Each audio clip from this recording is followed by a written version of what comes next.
Oke, Shalom, selamat malam. Kita akan kembali dalam pendalaman Alkitab.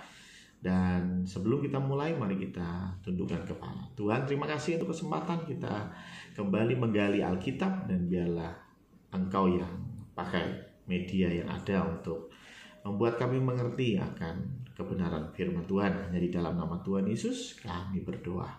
Amin.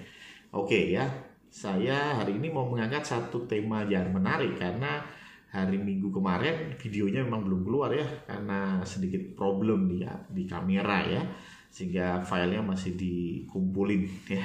Tapi intinya minggu yang lalu, minggu pagi saya khotbah, itu ada satu bagian yang belum sempat saya sampaikan karena memang waktunya sudah panjang ya. Saya khotbah udah lama banget ya, karena itu saya cut. Dan terakhir ini bicara tentang bagaimana kita harus berhikmat. Apa maksudnya berhikmat?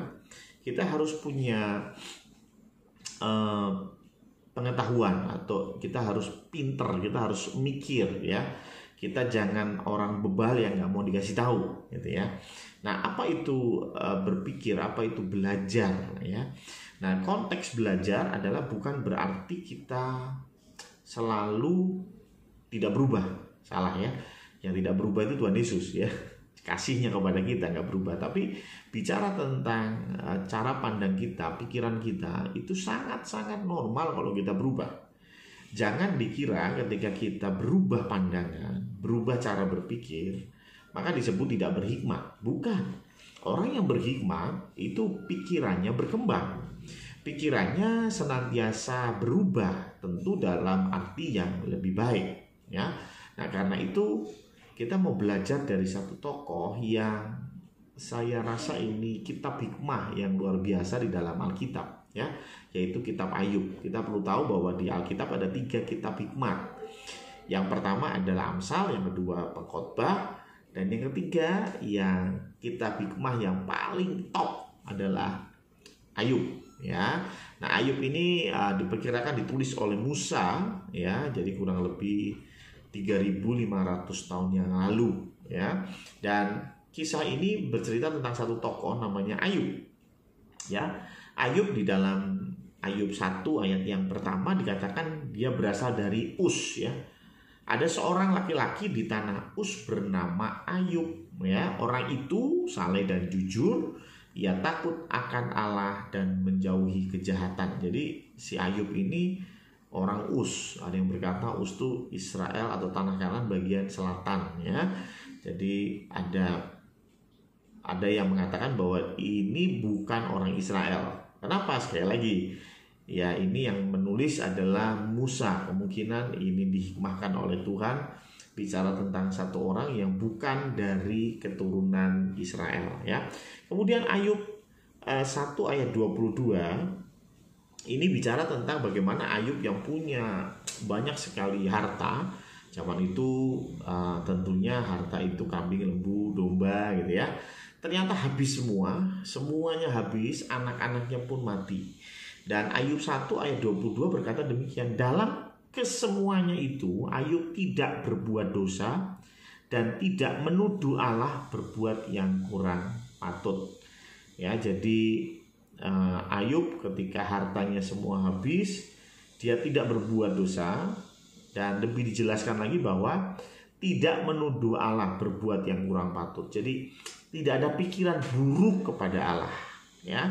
Tapi yang menarik ketika cobaan semakin datang, yaitu dia sakit dan istrinya meninggalkan dia, ayat pasal 2 ayat 10 dari Ayub.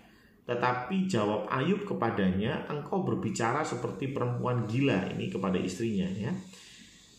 Apakah kita mau menerima yang baik dari Allah tetapi tidak mau menerima yang buruk? Dalam kesemuanya itu Ayub tidak berbuat dosa dengan bibirnya. Beberapa penafsir mengatakan bahwa tidak berdosa dengan bibirnya, sedangkan yang awal tadi tidak punya pikiran yang buruk kepada Allah. Mungkin ya setelah kondisinya semakin terpuruk, Ayub mulai berpikir yang tidak baik kepada Allah, tetapi tidak keluar dari mulutnya. Makanya dikatakan mulutnya tidak berbuat dosa, ya. Tetapi kemungkinan pikirannya sudah mulai menyalahkan Allah. Dan ini normal banget, ya. Ketika kita mengalami sebuah tanda kutip tantangan hidup, masalah, dan ya masalah memang kadang dibikin oleh kita, tapi kadang enggak, ya. Kalau dibikin oleh kita, ya baguslah kita harus bertobat gitu, ya. Kebanyakan ngerokok, terus kena jantung, ya itu masalah dibikin sendiri, ya. Ya, kebanyakan makan berlemak, kolesterol naik, ya itu masalah dibikin sendiri. Maksud saya Ayub ini enggak, ya, masalahnya enggak dibikin oleh dia. Tentu dia akan mulai bertanya-tanya, ini salah siapa? Atau dia bertanya, salahku apa? Gitu ya. Nah, ini di sini adalah perang 3 orang sahabat yang tertulis di dalam Ayub 2 ayat 11, ya. Dikatakan bahwa ketika ketiga sahabat Ayub mendengar kabar tentang segala malapetaka yang menimpa dia, maka datanglah mereka dari tempatnya masing-masing, yakni Elifas orang Teman dan Bildad orang Suah serta Sofar orang Naamah. Mereka bersepakat untuk mengucapkan belasungkawa kepadanya dan menghibur dia. Tapi alih-alih berbelasungkawa dan menghibur, mereka bertiga ini malah berdebat dengan Ayub. Ya, ini ada di pasal 2 sampai nanti pasal 36, ya, bayangin, ya. Jadi cukup panjang perdebatannya. Intinya apa? Intinya adalah mereka mencari siapa yang salah, ya. Mereka berkata pasti Ayub punya salah di hadapan Tuhan. Tuhan itu adil. Kalau kita berbuat salah, pasti Tuhan akan hukum. Kalau kita berbuat baik, ya Tuhan gak mungkin hukum. Tuhan pasti berkati kita. Nah, ini pemahaman dari tiga orang sahabat daripada Ayub, ya, Elifas dan teman-temannya. Dan ini kemudian berdebat panjang sampai pasal 32, muncul sahabat yang keempat. Tiba-tiba muncul ini, nggak tahu nih dari mana, ya. Tapi pasal 32 ayat 2 berkata, Elihu bin Barak Keel orang Bus kaum Ram. Ini juga bukan orang Yahudi. Jadi Elifas dan teman-temannya bukan orang Yahudi, Elihu juga bukan orang Yahudi. Jadi datang itu, ya, dan datangnya dengan marah, ya. Coba dilihat di Ayub 32 ayat 2, lalu marahlah Elihu bin Barakeel orang Bus dari kaum Ram. Ia marah terhadap Ayub karena ia menganggap dirinya lebih benar daripada Allah. Jadi Ayub ini merasa bahwa ini ayah Allah tuh nggak bisa ngatur dunia gitu lah. Allah ini salah nih, Allah yang salah nih, saya nggak salah gitu, ya. Dan menarik ketika Elihu bicara itu, Elihu bilang, coba lihat langit, ya. Maksudnya langit itu bicara surga, langit itu bicara tentang tempat kediaman Allah. Dan menariknya dikatakan begini, kalau kita berbuat dosa atau salah, emang Tuhan rugi apa sih? Kurang lebih begitu, ya. Kalau kita berbuat baik, emang Tuhan diuntungkan apa sih? Tidak ada kewajiban bagi Allah menghukum kita, juga tidak ada kewajiban bagi Allah untuk memberkati kita. Allah ya tetap Allah, dia tetap berkuasa, terserah dia. Ketika kita bicara berbuat baik, Allah nggak memberkati, ya nggak usah bingung gitu, ya. Dan rupanya Ayub ini kemudian bertanya kepada Tuhan, Tuhan mengapa semua ini terjadi? Dan ayat pasal 38 sampai 41 Allah menjawab. Dan jawaban Allah ini bukan jawaban sebetulnya, tapi Allah menjelaskan bagaimana dunia yang besar ini sebetulnya tidak bisa dikontrol oleh manusia yang kecil. Hanya Tuhan yang bisa mengontrol, dan kamu nggak tahu apa yang ada di pikiran Tuhan, gitu ya. Ayub, kamu nggak ngerti apa yang ada di pikiran Tuhan. Ya, kita berpikir seperti manusia berpikir, dan Allah berpikir seperti Allah berpikir. Allah adalah Alfa dan Omega. Dia tahu apa yang akan terjadi 1000 tahun ke depan. Dia tahu apa yang akan terjadi 2000 tahun ke depan. Ya, sedangkan kita hanya melihat dari sudut kacamata kita, yang tentunya sangat sempit dibandingkan dengan kacamata Tuhan. Nah, karena itu ayat 38 dan sampai dengan 41 ayat Allah menanyakan banyak hal kepada Ayub yang intinya kamu nggak bisa kontrol segala sesuatu, ya. Dan ini adalah penjelasan yang kemudian membuat Ayub berubah pandangannya, cara berpikirnya berubah. Dia belajar dari pengalaman hidup. Makanya saya bilang tadi, belajar itu bukan berarti kita tetap pada posisi semula, kita harus berubah, ya. Nah, Ayub ini kemudian dipulihkan, ya, ayat pasal 42, dan cara pandangnya dirubah. Paling tidak ada 3 hal yang saya bisa lihat cara pandang Ayub ini berubah, ya. Cara pandang Ayub ini berubah. Yang pertama adalah dia merubah cara pandangnya mengenai dosa. Di awal Ayub 1 ayat yang kelima, setiap kali apabila hari-hari pesta telah berlalu, jadi anak-anaknya Ayub itu pesta tiap hari. Anaknya 10, 7 laki-laki, 3 perempuan. Setiap hari yang di tempat laki-laki itu giliran, ya, tiap hari giliran ada pesta di tempat yang laki-laki, ya. Jadi yang perempuan diundang kepada saudara-saudaranya, ya, kumpul tiap hari pesta. Nah, apabila hari-hari pesta telah berlalu, Ayub memanggil mereka dan menguduskan mereka, maksudnya anak-anaknya. Keesokan harinya pagi-pagi bangunlah Ayub, lalu mempersembahkan korban bakaran sebanyak jumlah mereka sekalian. Sebab pikirnya, mungkin anak-anakku telah berbuat dosa. Ya, jadi yang pertama adalah bicara tentang berbuat dosa. Jadi konsep awal Ayub adalah dosa itu perbuatan, ya. Tapi yang menarik, setelah dia diubahkan, ya, cara pandangnya, Ayub 42 ayat 7 ini Tuhan tuh marah sama Elifas, ya, salah satu dan 3 temannya tuh, Elifas dan teman-teman 2 orang itu, ya.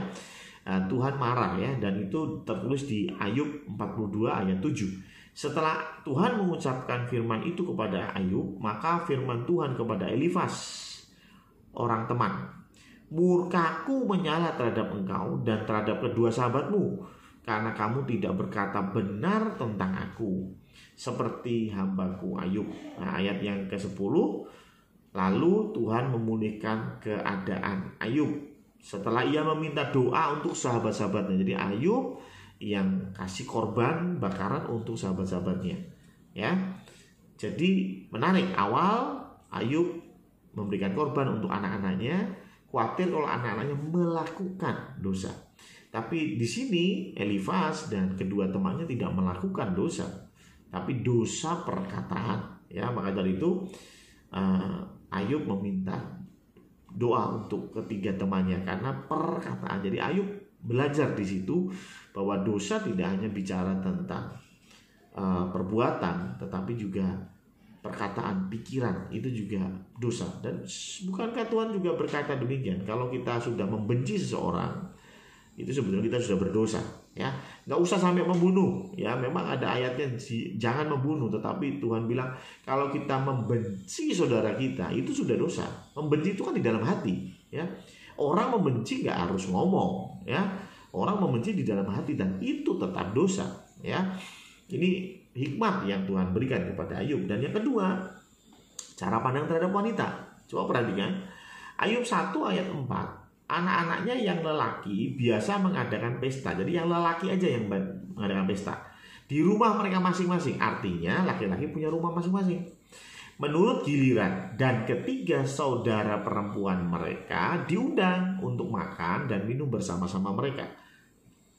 Artinya 3 wanita ini, 3 anak lah perempuannya Ayub ini nggak dapat rumah, nggak dapat warisan, gitu, ya. Dan ini sangat biasa, bahkan sampai zaman sekarang pun ada beberapa yang tidak memberikan harta warisan kepada anaknya perempuan. Semua milik laki-laki, yang dihitung hanya yang laki-laki, ya. Jadi zaman itu 3.500 tahun yang lalu, nggak heran, ya. Dan dikatakan bahwa ketiga saudara perempuan diundang, jadi mereka nggak punya rumah. Tapi Ayub 42 ayat 15 menarik, dikatakan di seluruh negeri tidak terdapat perempuan yang secantik anak-anak Ayub, dan mereka diberi ayahnya milik pusaka. Milik pusaka itu tanah, ya, di tengah-tengah saudara-saudaranya laki-laki. Jadi rupanya berubah cara pandangnya. Si Ayub kemudian memberikan harta milik pusakanya, tanahnya, kepada anak-anak perempuan juga. Dan yang ketiga, yang paling menarik, cara pandang terhadap Tuhan. Ayub 42 ayat 5, hanya dari kata orang saja aku mendengar tentang engkau, tetapi sekarang mataku sendiri memandang engkau. Apa sih yang Ayub pelajari tentang Allah? Jadi gampangnya begini, kita seperti kita main handphone, ya, mau main handphone dan rupanya handphone ini kan dipencet itu akan melakukan apa yang kita perintahkan, gitu ya. Jadi sudah ada caranya, mau WhatsApp begini, mau telepon lewat WhatsApp begini, mau video call begini. Nah, rupanya suatu kali nggak berlaku ini handphonenya. Nah, error begitu ya. Nah, si teman-temannya Ayub, Elifas dan teman-temannya itu berkata bahwa itu pasti lu yang salah, Yub. Ya, lu yang salah tuh. Mungkin lu salah mencet, mungkin lu belum ngisi kuota, mungkin wifi-nya error gitu ya. Pasti lu yang salah tuh. Nggak mungkin handphonenya yang salah. Ya, handphone itu nggak mungkin salah. Pasti kamu yang salah. Mencetnya salah kek, masukin nomornya salah kek, makanya nggak nyambung dan lain sebagainya. Tapi Ayub merasa aku udah benar. Wifi udah lancar, kuota melimpah, aku mencetnya juga benar, aplikasinya juga sudah update. Menurut Ayub, bukan dia yang salah, handphonenya yang salah. Ini handphone pasti hang nih. Saya sudah melakukan semuanya sesuai dengan aturan, tetapi handphonenya tidak melakukan apa yang dia minta. Ya, sehingga dia berkata handphonenya yang salah. Elifas dan teman-temannya bilang Ayub yang salah. Dan kesimpulan terakhir yang Ayub bisa ambil adalah apa? Bahwa Allah bukan handphone, ya. Allah bukan handphone, ya. Handphone kita suruh pencet ini, pencet itu, hasilnya apa jelas. Inputnya apa, outputnya apa jelas. Itu handphone. Tapi puji Tuhan, Allah yang kita sembah bukan handphone. Ya suka-suka Allah, ya. Suka-suka Allah. Allah mau kasih berkat, dia suka-suka Allah. Allah mau kasih hal yang tanda kutip menderita kepada Ayub, dia suka-suka Allah, ya. Dan itu yang kemudian Ayub mengerti, dan ini adalah hikmat yang luar biasa. Kalau kita hanya tahu bahwa ketika kita melakukan hal yang baik kita dapat pahala, kita melakukan yang buruk kita mendapatkan hukuman, itu bukan hikmat. Itu normal, semua orang tahu, ya. Tidak perlu berhikmat untuk itu. Semua orang tahu. Ayub di pasal 1 tahu hal itu. Dia tahu kalau dia berbuat baik Tuhan memberkati, ya. Itu normal, nggak perlu dibahas. Jadi kalau ada ajaran yang mengatakan kalau berbuat baik Tuhan berkati, kalau kasih perpuluhan Tuhan berkati, ya itu bukan sesuatu yang baru, kita tahu itu, ya. Tetapi jangan lupa Tuhan adalah Tuhan yang punya kehendak sendiri, dia tidak dibatasi oleh manusia, ya. Maka dari itu, ya Ayub mendapat pemahaman yang baru. Semua itu terserah Tuhan, ya. Loh, kalau begitu Pak Pendeta repot dong Pak. Berarti kalau kita berbuat baik atau nggak usah berbuat baik, kalau dalam iman Kristen, kalau kita percaya kepada Kristus, bukankah kita akan selamat? Berarti itu juga nggak pasti dong. Kalau kita percaya kepada Kristus kemudian Tuhan nggak mau kita selamat, ya kita nggak selamat dong. Percuma dong kita percaya. Yang menarik ya. Bukankah Tuhan itu bukan seperti mesin katanya, ya, sehingga selalu inputnya begini, outputnya begitu, ya. Artinya berarti Tuhan nggak bisa dipegang omongannya. Nah ini menarik. Saya tanya dulu, Tuhan yang kita sembah itu Tuhan yang tak terbatas atau Tuhan yang terbatas? Nah ini ya, selalu kita berkata Tuhan itu tak terbatas. Tuhan itu tidak punya batas. Nah ini hati-hati. Tuhan itu punya batas. Jangan buru-buru omong saya sesat, ya. Jadi Tuhan itu punya batas. Tuhan itu berbatas. Batasnya apa? Batasnya adalah dirinya sendiri. Saya kasih contoh. Ada pertanyaan konyol tapi menarik ketika kita membedahnya.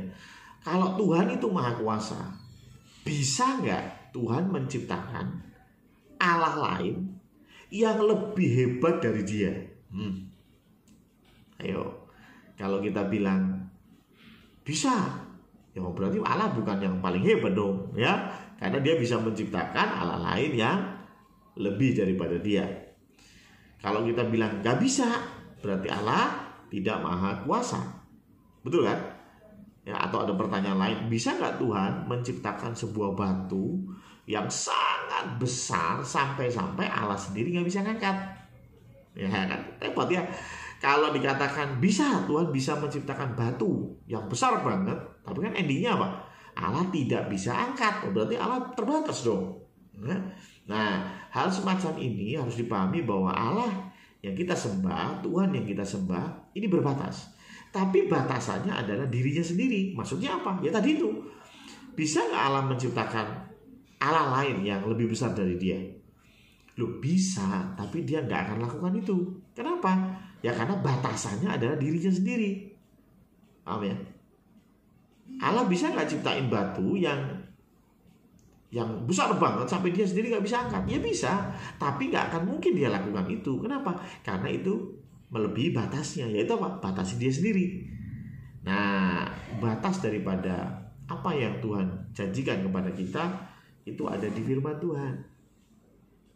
Ya, Yohanes 3 ayat 16, karena begitu besar kasih Allah akan dunia ini, karena itu dia mengaruniakan anaknya yang tunggal, barang siapa yang percaya kepadanya tidak akan binasa.